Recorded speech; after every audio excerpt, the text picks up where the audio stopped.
Welcome back to Sunrise, and thanks for staying with us as we continue this Friday morning. Now, the Commission for the Promotion and Protection of the Rights of Cultural, Religious and Linguistic Communities will form an umbrella bodies made up of incredible religious leaders that will oversee what is happening in the places of worship.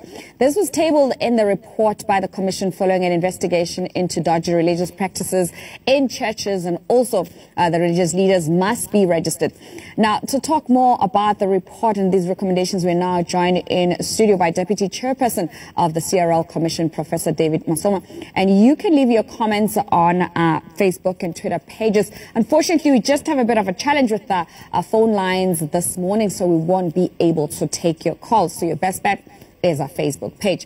Good morning to you, Prof, and thanks very much for joining us this morning. And good morning to you, Penny. All right, so obviously there's an uproar following some of the recommendations that have been made, which will be tabled to Parliament. But just give us an understanding of what are some of these recommendations and what these key areas of concern are.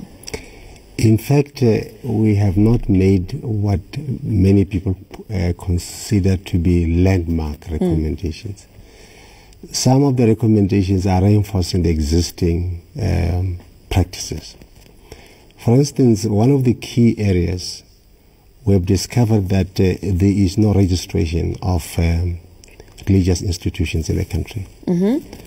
Part of it, it was the responsibility of the Department of Social Development.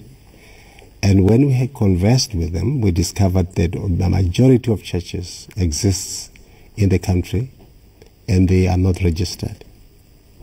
So we said, we are saying the recommendation that each and every religious institution, or a pastor, or an imam, or bishop, whatever the case may be, who wishes to practice in South Africa must be registered. So the actual individual first has to register, and then if they have a church, a building, a mosque, and then you have to register. Indeed, indeed. Okay? So in order to make easy the process, we have recommended a structure. That structure starts by acknowledging that there are religious practitioners across the board, be it Muslim, be it Rastafarians, be it traditional African religion, whatever the case may be. And then the second part, we acknowledge the existence of worship centers. And these people, some of them worship under the trees or in rivers, in mosques, in churches, diverse centers of worship. And the third area, we acknowledge that there already exist umbrella bodies. For example, if you take the South African Council of Churches, there are many religious institutions that are affiliated to it. But these religious bodies, they themselves become umbrella bodies because they actually conduct discipline, they have financial accountability, they've got structure of governance, and a number of things are taking place there. So umbrella bodies are those bodies that are similar in the religious orientation. For example, you would not have an umbrella body of a charismatic and a traditional healer. You would not have that. So there must be a similar, relevant religious orientations. So now organizations, for example, like Freedom of Religion South Africa, they say this is, amounts to you trying to license religion, and that it's unconstitutional, and they're going straight to the Constitutional Court. We have sought constitutional opinion from constitutional experts, and we have had some interaction with them. And our view is that that is not unconstitutional because we have steered away from matters of adjudication of whether the faith they have is right or wrong, matters of doctrine. We have steered away with that. We are dealing with the structural organization of religious institutions. That's where we're at. The practices in their religious institution. And we have taken those back to themselves because the religious, the umbrella bodies would have above them what they call the peer review committees, which are made of the similar institutions. And these institutions will be accountable for the smooth running, for the management, accountability of their own institution. And what is unconstitutional about that? Okay, so obviously the hearings that took place, across the country were led by some strange practices. As much as you're saying that in the recommendations you've steered away from doctrine and some of those practices. Now the question is why have you stayed away from that, and how will these recommendations actually deal with those practices that led us to where we are today? For instance, if you had a peer review committee, which is made up of representatives from the umbrella bodies, if a pastor has violated the integrity of that religion, it is incumbent upon the peer review committee to sanction the pastor, not CRL. So we are saying, for example, many institutions are silent today about what is happening in the country because there's nobody responsible. So we're saying take charge of your own religious situations. And what is unconstitutional about that? Okay, so in terms of like complying for some of the churches when you went around the country and during the hearings, what are some of the challenges that and things that you picked up that led to the report turning out the way that it has? What are the causes of this? Remember that part of our initial investigation was about commercialization of religion and abuse of people's belief system. First, we wanted to find out whether indeed commercialization takes place. Does commercialization take place? It does take place. And what do you mean by commercialization? Commercialization is when you take religion and commodify it. Commodification of religion. And use it as an instrument of making money. And it does take place. Because if you sell water, if you sell oil, if you sell whatever, in the name of religion, you are commodifying it. But how are they supposed to generate income? Because that's what they're arguing, that they have to generate income for those churches. Those who read the scripture, they are prescribed ways in which this happens within the gospel itself, from the Bible. Okay. Now, in terms of like tax, which is another conversation, some pastors are arguing that you want to tax, you want them to be taxed, and they should be operating as a non-profit and NGOs. How has that been handled? As we speak, some churches are being taxed now, because when they appeared before us and laid their financials before us, we saw that some of them have been given some kind of exemption by SARS. Some of them because they have exceeded the threshold. If there is a threshold set for churches, churches below a threshold do not pay tax, but certain churches above the threshold pay taxes. So it's not something new.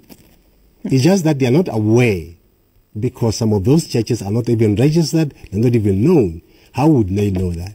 Okay. So let's take some Facebook comments for this morning, and this is what we ask. Should Parliament approve the recommendations that no one will be allowed to preach without being registered as proposed by CRL? And of course, here are the comments. Tabang Puseletso Mutsuning saying the CRL Commission cannot regulate the Christian faith.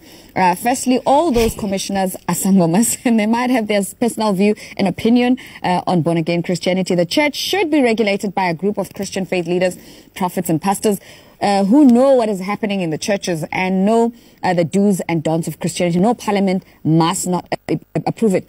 And Joseph Mtukula saying Parliament should sort out all this mess that's happening within themselves. Let the pastors do their job.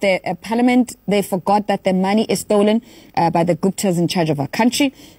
Prince saying the problem is that many people these days are those false prophets that the Bible says that they have come. As such, that's a good idea, even though preaching does not need any registration. But due to these fake prophets, let them be registered first before they start preaching. Okay, there's also a feeling that this is more an attack on, on Christian charismatic, so to say, churches. What do you say to that? There is no attack.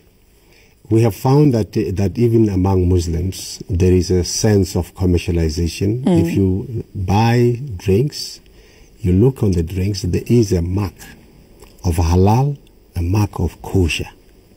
And these generate resources. We have entered into some discussion with them. And we have also realized even the traditional healers, for example, the adverts that you see on the Sowetan and other places where they are soliciting money, that they, if you pay us money, you'll get this, your money will increase, your wife will be returned to you if you have a problem of marriages, and all of that. That is part of commercialization of religion. Okay, so now, where we are now, these recommendations have gone to Parliament. What is the next step? Well, the ball is in the hands of Parliament. Parliament will either open up for further inputs from society, and then from there they will then let us know what the status of our recommendations. Okay. Another question is around this peer review mechanism. Like, the situation is the way that it is, and then I'm sure these pastors belong to some bodies and they've been interacting with each other for years. What would change this time? I mean, how are they going to be held accountable? How are you going to make sure that this law is enforced if it is finalized? For example, if a member of the SACC gets on the other side of the religious conduct, it is incumbent upon the ANC to bring that person to line. So that's what we're saying. Yeah. This will change because we'll be dealing with structured institutions. We'll call upon the peer review bodies to say, tell us what is happening. They will then deal with their own persons, their own staff, their own individual congregants, and in so doing, we are ensuring that there is smooth management of the religious institutions. Remember, those who believe in God, God is a God of order, not a God of disorderliness.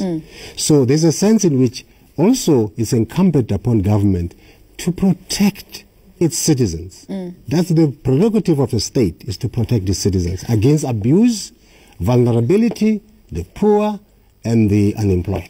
But what's the role of the citizen and the public in general in this situation? Our commission. In terms of like what's the role? What is the public supposed to do in this? What is their role? Listen, as a commission, our responsibility is not to protect individuals, it's to protect communities. Some of the communities are not able to verbalize their problems, their difficulties. That's why we come in. They come to us and bring complaints, and we register those complaints, and we go and investigate and find ways in which we can adjudicate and assist to solve those problems. The role of communities is to be educated. We have to educate them. That's why we have a public engagement, what we call programs, to educate the communities about the problems that they are likely to encounter on matters of religion. Okay, well, we're going to have to leave it at that. Thanks very much for talking to us this morning. Of course, we've been speaking to the Deputy Chairperson of the CRL Commission, Professor David Mosoma, this morning. And we'll continue with this discussion, of course, on the other side of that, hoping to be joined by the South African Council of Churches, and if all goes well as well, Prophet Paseka Mutsuning of Incredible Happenings Ministry, just right here on the show. Do stay with us.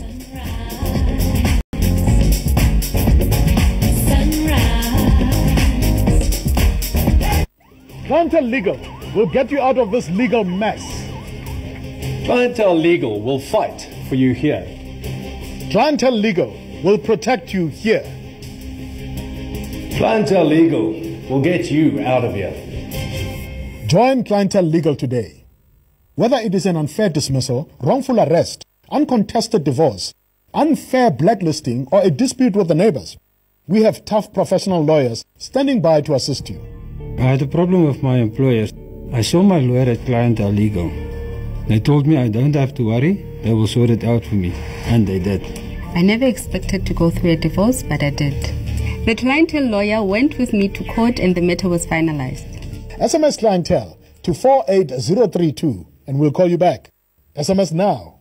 Most people know that they might need legal services at some stage, but they think